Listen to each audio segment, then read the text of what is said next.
LPV est fier de vous présenter la Firstbox. Fournie avec un câble USB-C et une notice en français, la Firstbox se veut vraiment facile d'utilisation. Elle conviendra aussi bien aux vapoteurs débutants qu'aux vapoteurs experts. Nous y retrouverons le switch, un écran OLED, les touches plus et moins, la prise USB-C, ainsi qu'une connexion 510 pour un diamètre de 28 mm. 5 impulsions sur le switch nous permettront d'allumer notre Firstbox. Ici, pas de superflu à l'écran.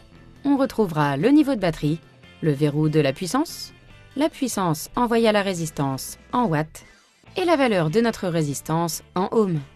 Pour un maximum de simplicité, la Firstbox ne possède qu'un unique mode de puissance pouvant aller jusqu'à 100 watts. Il nous sera possible de faire varier cette puissance à l'aide des touches plus et moins.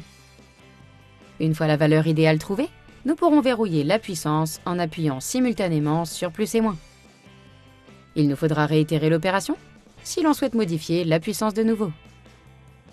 À savoir qu'au départ, la box appliquera automatiquement une puissance prédéfinie en fonction de la valeur de la résistance. 30 watts pour les résistances entre 0,1 et 0,5 ohms, 25 watts pour celles entre 0,5 et 0,7 ohms, 15 watts pour celles entre 0,7 et 0,9 ohms, et enfin 12 watts pour celles de 0,9 ohms et plus.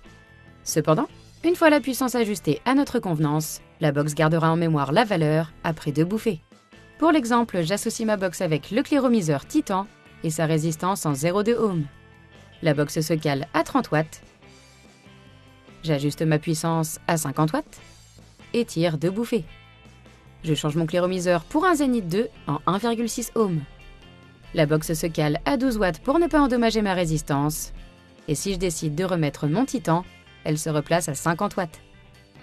Les fonctions Smart et mémoire sont donc bien pratiques. Avec sa batterie intégrée de 4000 mAh, la Firstbox nous assure une belle autonomie. Même en vapant à une puissance élevée, celle-ci devrait tenir toute la journée. Pour la recharger, rien de plus simple, il faudra vous munir du câble USB-C fourni.